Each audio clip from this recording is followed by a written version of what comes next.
What happens if a surf break drowns? That's going to happen. That's already happening. Does that mean surf culture disappears? Like, what is surf culture? Is it in the break? Is it on the wave? What is it? Welcome to the Water People Podcast, where we talk story with some of the most adept and interesting water people on the planet. I'm your host, Lauren Hill, joined by my partner, Dave Rastovich. For us, this is a place to exchange not just ideas and practices, but stories, experiential knowledge gleaned from the aquatic adventures that shape us. We acknowledge the Bundjalung Nation, the traditional custodians of the land and waters where we work and play, who have cared for this sea country for tens of thousands of years. Respect and gratitude to all First Nations people, including elders past, present, and emerging.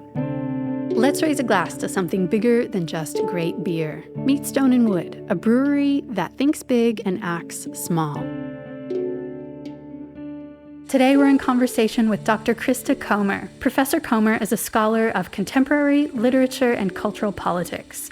She teaches at Rice University in Texas and has lived near the coast of the Gulf of Mexico for 25 years. In 2014, Professor Comer co-founded the Institute for Women Surfers, IWS, an international grassroots political education initiative in the public humanities. The Institute has conducted trainings in California, Europe, and Australia. Dr. Comer has written widely about women and surfing. She's the author of Surfer Girls in the New World Order and is currently working on her latest book, Feminist Surf Life in the Age of Climate Change. Our episodes here typically revolve around stories, lived experiences, often from the water, looking landward. This episode is a little different. We recorded at the close of a gathering put on by the NGO Surfers for Climate, a stone's throw from a point break here in northern New South Wales, Australia, called the Water Women Campout. More than 100 women gathered for a weekend of workshops, wellness, and celebration of our shared love of watery play, and we set up just a stone's throw from a local point break. Dr. Comer presented work and encouraged dialogue around intergenerational activism, along with local researcher Dr. Rebecca Olive from RMIT University. As a leading scholar in the surf study space, Dr. Comer offers fresh insights and reflections on surf culture, from the outside looking in. Hers is a perspective that I find incredibly valuable and have for a long time. Just a note, this conversation was recorded in July 2024, before Donald Trump was reelected. You'll hear Krista reference the election of his first term, and you'll also hear a bit of ambient sound from the pack-up of tents and trucks happening around us as we dive into feminist perspectives in reading power, surf colonialism, and the widespread need for bio-deregulation.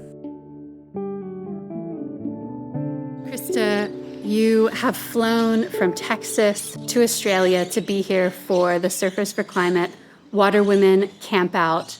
What inspired your trip? What got you here? What drew you here? Well, I'm working on a new book, and the name of the book is Feminist Surf Life in the Age of Climate Change. And I've been paying attention to environmental organizations and to surf activism and to the gender politics of surf activism. And the fact is that, as far as I can tell, the only major surf organization addressing climate in the world that is really seriously led by a woman is Surfers for Climate. So I already was aware of that. I've been writing some about what that means for climate justice movements to have less than as ideal representation of women's leadership. So when I saw this come up through my feed, I said, that's it, I'm going to go. I made the reservation right then. And then I started to sort out, well, how am I going to do this since I don't drive on the right side? You know, like all the logistics. And I just want to say Rebecca Olive has been an extremely generous collaborator, and she's been driving me around and, you know, paying for things when my phone doesn't work. And then we have some settling up to do. So, yeah. So that's what made it worth it. And I wanted to present some work on intergenerational activisms, because that seems one of the important things that might help jumpstart some of the climate conversations in new directions. Yeah. Feminism has meant a lot to me in my life and in my work. And we're at an interesting point in time culturally where the word feminism can be quite controversial. Well, that's always been the case, really, for feminism. But what's your take on the relevance of feminism as a movement? Is it the most effective? Is it the most relevant way to continue organizing ourselves as we continue to come up against patriarchy, gender bias in the world? I mean, feminism is the movement that puts ending sexism at its center. Feminism is the movement historically with all of its limits, which are substantial and which need to be accounted for. Feminism is the movement that wants to think about gender and gender as a category of everyday life. Feminism is a justice perspective that exceeds the demands for equality. So feminism is one of the necessary movements, absolutely, in my view. And it's not the only movement that we want to affiliate with. I mean, the movements from a U.S. standpoint around Black Lives Matter are extremely important, and they are led by queer women. The movements against gun violence in the U.S. are extremely important, and they're led by young people. The climate justice movements in the U.S. are often led by young people and young women. So there's a lot of movements to affiliate with, but I think feminism is certainly one of the central movements that can help us think about how we got here. How did we arrive at a place where of extractive cultures, of a certain kind of capitalism? I mean, feminism is the train of thought that has taught us that one of the ways capitalism accumulated wealth was to appropriate women's reproductive labors and keep it. That's a source of wealth, just like stolen land is a source of wealth, just like labor theft and enslaving people is a source of wealth. Taking women's reproductive labors and not compensating them and making the case that it's women's natural role or natural ability, that has been, to me, an important way to understand how the world works. So as we talked some yesterday during our session about feminism is a way of thinking about power in the world and how power moves. And so I think feminism is one of the most important movements right now. I mean, since Donald Trump was elected, there's been a worldwide turnout of activism on the streets that is extremely important and well attended. Like there's been a lot of strikes in Europe, in the US, in Chile, that have, by some counts, had 25 million women in the streets. So I think, yes, what feminism is relevant. I think it depends on how we want to talk about feminism and define feminism. And I mean, the leadership now of the women's marches in the U.S. is queer, non-binary, not white, and young. That's an important point, and one that I was really interested to speak with you about, the way that feminism has adapted and actually has been open to gender fluidity over time. Is it doing inclusivity well, or is the word feminism itself, does it imply exclusivity for people who don't conform to the binary? Well, I think feminism has been a source of support for deconstructing the binary. Feminism has been the philosophy that says to us the binary is a constructed social structure. I think the word feminism, we have to, in my own work, I try to be specific about where I'm locating that word. Is it like the history of Western feminism? Is it the history of second wave feminism from 1968 to 1985? Because the term is too broad, it's too easy to critique, and white women have a lot to account for. Period. There's not something else to say after that. They have a lot to account for historically. They have a lot to account for now, and white women are figuring it out, and then they're not figuring it out. And then you have people like Ivanka Trump, who also claim the term feminist for herself and for her father. So I think that the word remains, for me, important. I'm not willing to jettison it. I would rather be more thoughtful about its use and say what I think it means. It's a term that identifies the goal of ending sexism. And to end sexism, you have to end poverty, and you have to end the impacts of colonialism and its ongoing impacts, right? Because most of the world's women are not white, and they are poor. So feminism to me is a broad perspective on justice. It's not the only perspective I hold. How do you see feminism relating to surf culture? Big question. Well, I think the term surf feminism is the attempt to have a perspective on the subculture that is a feminist perspective. And so that means a perspective on, for instance, surf macroeconomies, surf media, surf tourism, the way in which people share space and don't share space. Feminism has a lot to say to all those aspects of subcultural life and of everyday life. You made a really important point in your workshop yesterday, and that was that to be a feminist does not mean you're necessarily a woman, and to be a woman does not mean that you hold a feminist perspective. Can you talk us through what the difference is there? Well, a feminist perspective is a way to breed power in the world and the way it operates. It's a way of thinking about structures of power and how they are gendered and how historically they've operated to disadvantage women. That's a feminist perspective. Lots of women are not feminists. I mean, Ivanka Trump might call herself a feminist, but I think from my view, that isn't any kind of a feminist vision of justice that I could share at all. So I was mindful this morning at the closing ceremony that I think in Indigenous communities in the US and here with my very limited knowledge of Aboriginal cultures, women are valued. There's a history of women's power. There's, of course, colonialism imposed lots of patriarchal values, and there's a lot of violence in communities now that's a result of that.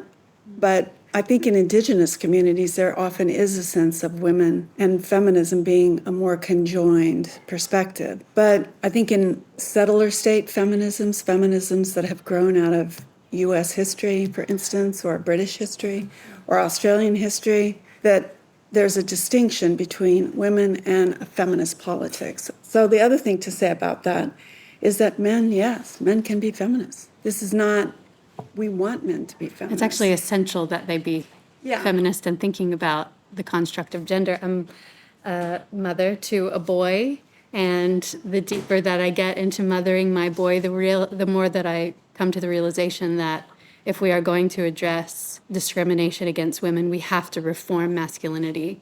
And I think that's no more evident than in surf culture, with the way the media has objectified women, the pay inequity that persists, the lack of representation of women in positions of power and decision-making through the industry. As someone who isn't a surfer herself, but studies surf culture from the periphery, what do you see of gender relations in surf culture? What do you observe that might be clarifying for those of us who are so swimming in the water that we struggle to see it? Well, I think you all see it clearly. Men take up space and they think it's theirs. And women scramble and hustle and paddle and prove.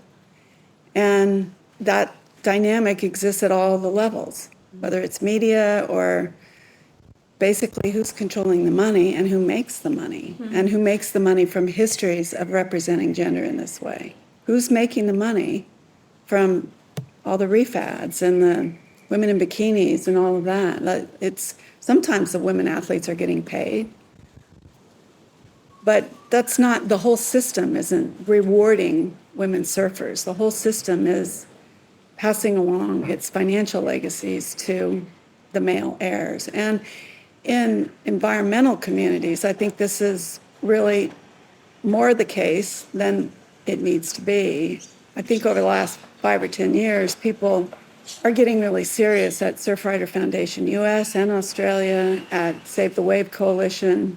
The Global Surf Reserves are getting very serious about putting women on the boards and et cetera. But in my own view, one of the reasons I wanted to write this book is that I wanted it to help along what we can offer as women activists to those organizations that's more of a feminist and eco-feminist perspective to help them along. And I want to say here fundamentally that I've been influenced by my close friend and colleague, Dina Julia Whitaker, who is a surfer in the U.S. She does a lot of work in Indigenous studies. She's a Colville Federated Tribe member, and she has helped me, and also the Institute for Women Surfers, which I could say more about, to put at the center of our mission decolonizing surf culture and putting at the center of our mission taking leadership from other people. So You mentioned the Institute for Women Surfers. I'd love for you to speak to that organization that you helped found. And I'm certain that most people listening will have never heard of the Institute. It's interesting that the surf media hasn't really pulled that important work into the fold of mainstream surf culture. it was a kind of solo book in the U.S. markets. There wasn't another book out there, and there wasn't a lot of writing yet about surfing. And then in the 5, 6, 7 years after that, a lot of people have been working in lots of different geographies on surfing, and this is often the case. You're not the only one writing, you just don't know that other people are writing. There's a kind of vibe happening, and then all of a sudden you see evidence of it. So I think that was the case with my book. And after the book came out, I was very surprised that women surfers, especially in California, but not only there, reached out to me to say, I read your book, and it has spoken to me about the conditions of my life, which for any researcher, that's when you feel, I got a few things right here. You know, that's really, to say it's rewarding doesn't even touch it. I mean, that's what you want, especially as a feminist researcher. And so they wanted to do different actions. And there was something, Corey Schumacher reached out, and the 3-time world longboard champion and a well-known activist and a completely prolific reader and very sophisticated thinker about philosophy, especially, and politics. She wanted to do something, and a woman named Farhana Huck of Brown Girl Surf, the founder of that platform, reached out. And we had a lot of different kinds of conversations over a few years, and they were doing different events, and Corey did the Stop All Sex, No Surf ads, the Steph Gilmore ad that Roxy did. And I was a supporter of that work she did and led. And then we thought it would be helpful to have more specific kind of political education for women surfers, that we could learn from each other. I could learn from people for sure, and I do, and I have, and I'm learning from you, and I learned this weekend. And then I could offer things that I knew, and we could share information. And so the first institute came about in 2014, co-produced by Corey and by me, and we had a core group of people, and the structure of it started to get set fairly early, and it involved people coming for a weekend, having identified surf times, and then agreeing that the price of admission, it's free. It was always free. The price of admission was people would bring whatever skill they had and share it, and that we would just teach each other the things we knew. And so that was the model of it, and we've done it in California, in Wales, because some of the, like Lindsay Studley in particular, working on the global surf reserves, got in touch with me. And when one year I was on sabbatical at Stanford, and we did an institute at Stanford. I was at the Lane Center for the American West, and that was quite important because Stanford is such an elite institution. It wasn't a comfortable place for a lot of people. And the fact they showed up there it took courage for them to show up there. So Lindsay came, and then we did 2 in Wales because Lindsay knew someone, Danny Robertson. So we co-founded with Danny Robertson and Lindsay Studley, the Institute Europe, that was headquartered in Wales. And we did a couple there. And then Lisa Hunter was also there, and she's a faculty at Melbourne. And she co-founded the Institute Oceania, and we held one there. And then COVID happened, and we paused, and now we're kind of regrouping after the fact. So what the Institute has been is a place for people to get to know each other, to think together, and to connect across these world geographies that actually share more in common in certain ways, especially around gender challenges, than one might have imagined. Most people who are listening are surfers, they're water people, they're not engaged in the academic sphere necessarily at all. What is it about surfing, surf culture, surf industry that bears academic analysis? What makes it interesting? Well, this is an important question that I had to answer with my first book, because people thought, they kept calling it, oh, that Gidget project. And that's how they could dismiss it, actually. But that's also the only way they could kind of grapple with it. So the case that I made in that book, and that other people are making too, is that surfing, especially in its surfing has always been a topic of cultural significance, because it has an impact on American identity. It has an impact, a huge impact in American pop culture, was spread after World War II by virtue of the way in which the Cold War developed American military presences in different parts of the war. So there's all these ways that one can talk about surfing before the 1990s. But in the 1990s, what I argued, and I think it is an argument that has held, is that surfing was a way of thinking about the new economies of globalization. So after, deregulation starts with Reagan, but by the time we're in the late 90s, it has really ramped up to be a new model of travel across borders, like labor, money, capital, culture, environment. All of these, the deregulations of borders have made things more internationally transmittable. So, we now have Australasia versus an Australian national economy. In the US, we have, the US-Mexican trade agreements. And these are CAFTA. We have them all over the world, these regional agreements. So surfing was spreading its wares in a new kind of way in the 90s that were a feature of the way globalization was working. So as a academic topic, surfing was an example, in my view. It was a case study in globalization. And the other thing to say there from the Surfer Girls in the New World Order book is that the iconography, the branding of surfing, and the idea of movement and waves and this kind of pleasure of surfing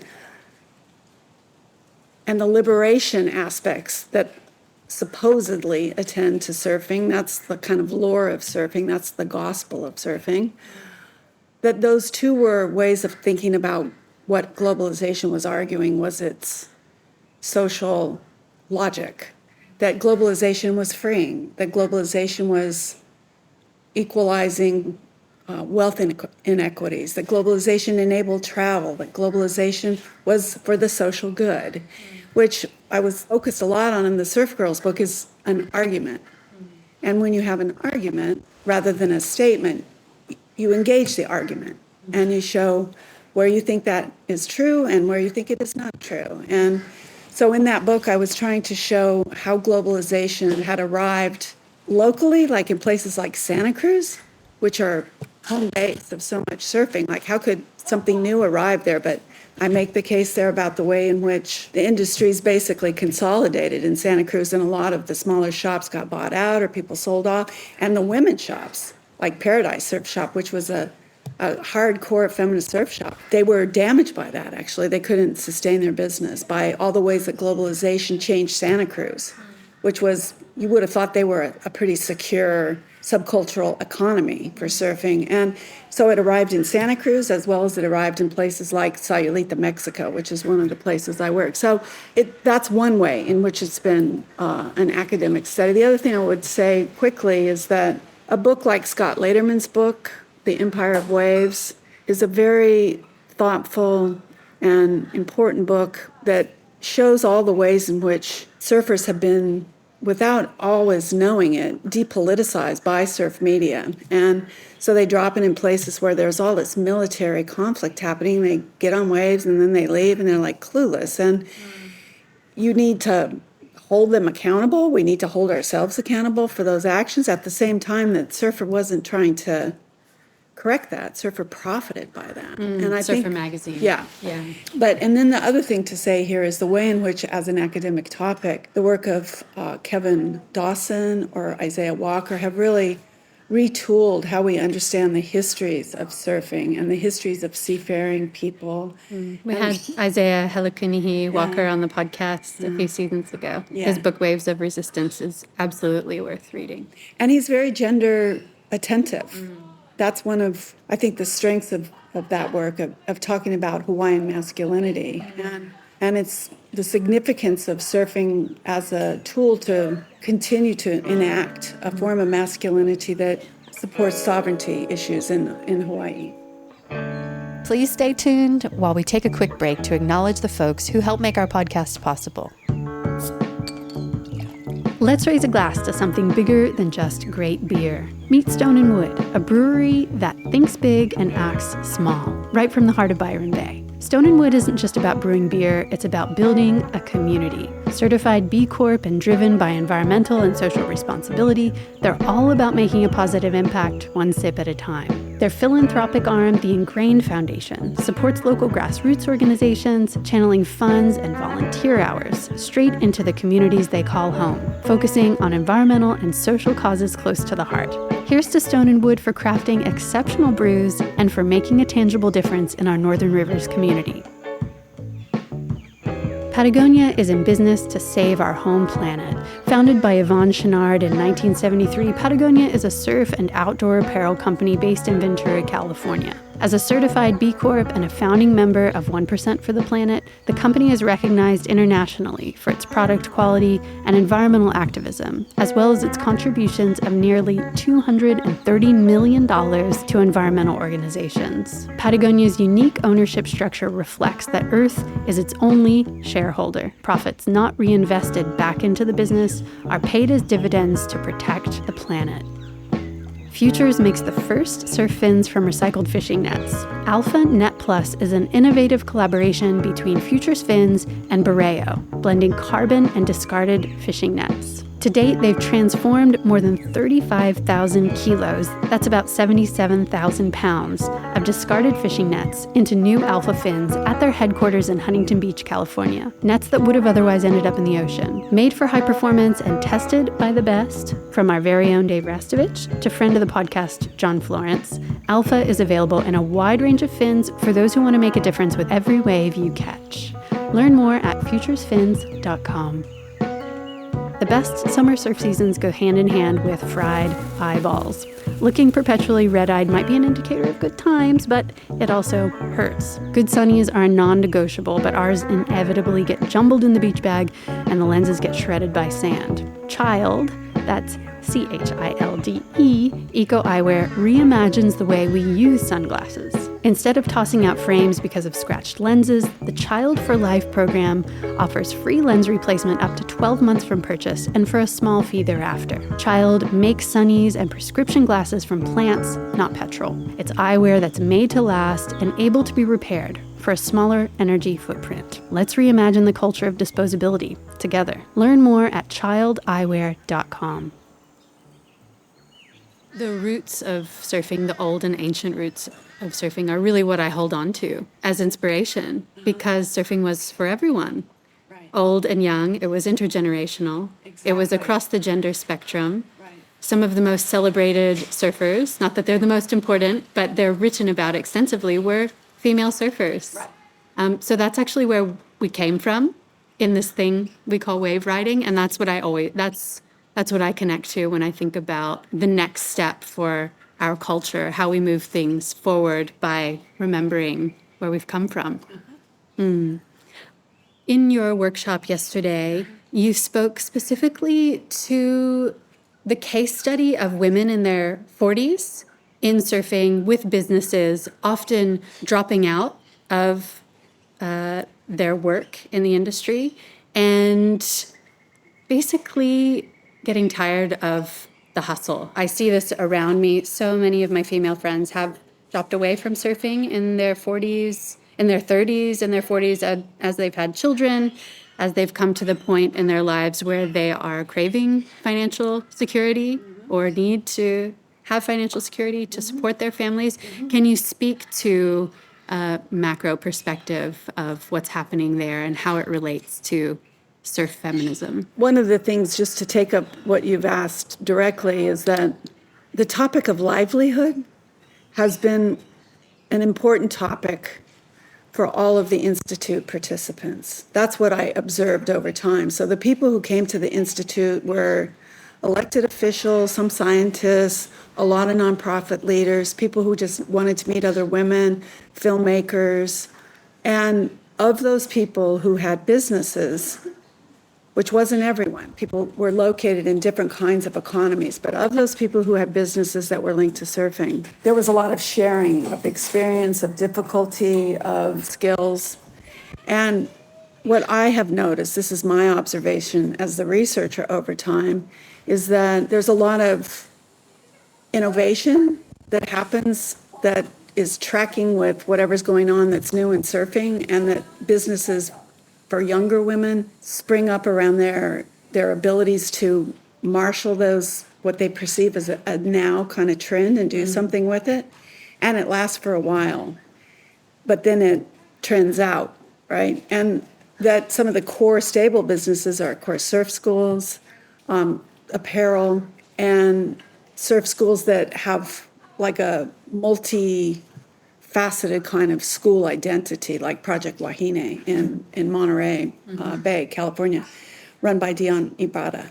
And so I think that what is a challenge is the challenge of livelihood over the long haul. Like, I think that people who make these big movies, who get royalties forever, who have, surf ranches at Hollister Ranch, and, who've been on the ground floor of certain kinds of surf schools, businesses, tourism projects, those people get paid. And of course, the male athletes have gotten paid, and they've been sponsored.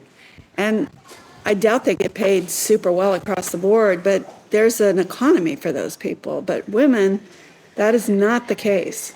And pretty much that is not the case across the board. Now, the WSL was embarrassed into, we should know that they would not have done that had they not been forced to do that. So that's, of course, we want that. That's an improvement. But I think that what women find by the time they're in their 40s is like, am I going to need to work this way forever and like barely scrape by? Maybe it's just a small business issue, like that is the issue for small businesses in or outside of surfing, but there seems to be an added difficulty because of the sexism of surfing. And I think also the men compete with women for those businesses like they would outside of surfing, but there's less of an even playing field inside of surfing for that. So, and I mean, as you were saying at your great workshop, the writing workshop, there isn't a centralized format where you could share visuals. Like, now it's proliferated over websites and podcasts and small videos and well-known films and your book and other people's books, but there's not a centralized archive that would promote, preserve, identify, like the longer view that exists. It's not like it doesn't exist. It completely exists. It's just shut out. That's a hugely important point for so many of us who are continuing to engage with surfing as surfers in our everyday lives, who want to feel a sense of belonging, a sense of community. And sometimes we have it in our local area, and many times we don't. But I think there is still that gap for a central location for women's stories. Ideally, it wouldn't be separate, you spoke to this a little bit, the separate but equal argument was pushed out. We know that cannot exist. I was appreciated your great question yesterday because it came out of a sense of like, are we more empowered if we take over the surf zone in a big mob, or that's a particular Australian word, in a big group. And I think there's a place for separate institutions that, the histories of education in the U.S. actually are histories in which I myself went to Wellesley College, a women's college, and I think that it does produce a kind of separate space for women not to have to deal with so much sexism, just to learn. And then when the electron microscope is only for you, and the sports facility is only for you, and every single portrait of a college president is a woman, that has an effect on the psychology of your psychology. And so I think there's a place for separate institutions or for women-only spaces. But as a social plan or as a kind of vision of what constitutes justice, I don't think that's going to work. And we were talking about separate as an equal in Brown v. Board and, American educational history. And it is a kind of segregated solution to a problem of domination. On that note, in terms of the power over paradigm, domination paradigm that feeds right into climate activism, your book, this gathering that Surfers for Climate has put together, what's the value of gathering face to face to have these conversations? So one of the big claims of the book is that the new book, Feminist Surf Life in the Age of Climate Change, is that we have a lot of good science, actually, and we have a lot of good action plans, and there are a lot of good remediation plans. I'm really speaking more from a California context, which I know better, but I do know something through the Global Surf Reserves projects about other places. And what we need is a different kind of relationality, which is the thing that's missing. For instance, one of the examples that I like to think about is what happens if a surf break drowns? That's going to happen. That's already happening. Does that mean surf culture disappears? Like, what is surf culture? Is it in the break? Is it on the wave? What is it? And I think if you were to ask Native people in the U.S. if their sacred place disappears, does that end them? They would say no. So it speaks to the kind of presumptions about what relationalities we're operating with. We're operating largely with settler relationalities, and I include myself here. Like, these are things to unlearn.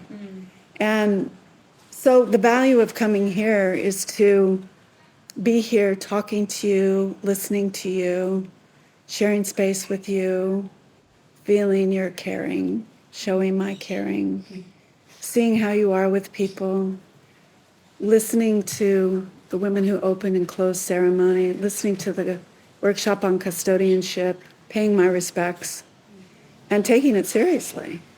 And slowing down the clock, the capitalist Protestant work ethic clock, and trying to put in motion now the kind of different relations we need as best I can. And I'm like totally type A academic, so I'm not like modeling myself here. I just know that I need the unlearning myself. What I'm hearing you say, what it feels like to me, is that we cannot solve the crisis of climate if we have a crisis of community. If we do not connect, we cannot move forward in a healthful way that is supportive of a habitable planet. You've said it beautifully, yeah. And it's not an if. Of course we have a crisis of community. Of course we do. I mean, the U.S. is in the midst of authoritarian takeover. What do you want for a crisis of community? I very much loved the custodianship workshop because she said that extractivism itself is a symptom of a crisis in relationality. I'm translating.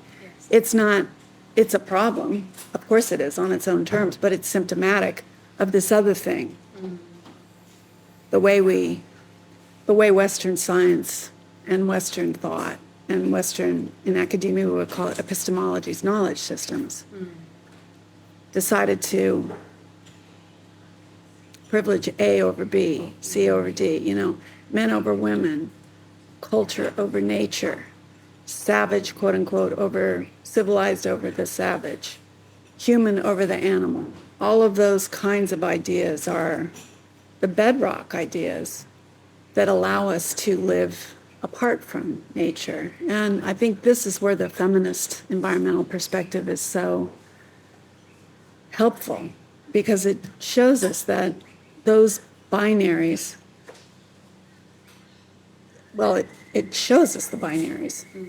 And then it thinks about ways around them and ways through them, and it presents them as problems for us to grapple with. And in environmental movements, when we're saving waves, that kind of rhetoric is very challenging, because who saves and who gets saved? And what are you saving them for? And what are we saving them from? And if, let's say we're saving them from rapacious capitalism or predatory patriarchy. Let's say those are things we're saving them from, right?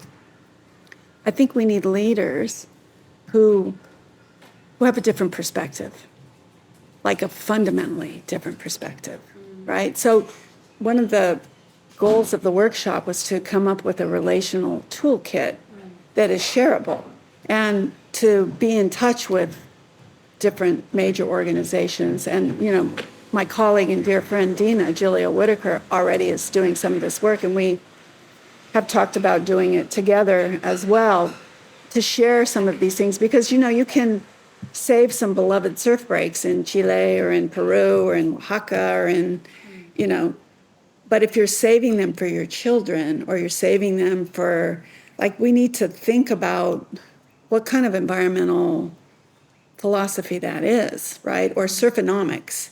We need to think about what kind of, which is the principal economic philosophy of certain major initiatives. Surf Reserves is extremely sophisticated initiative. I've learned a lot from them. The talent pool there is a serious talent pool of attorneys, engineers, you know, elected officials, organizers. It's a serious thing. And for that reason, all the more necessary to pay attention to from a feminist perspective.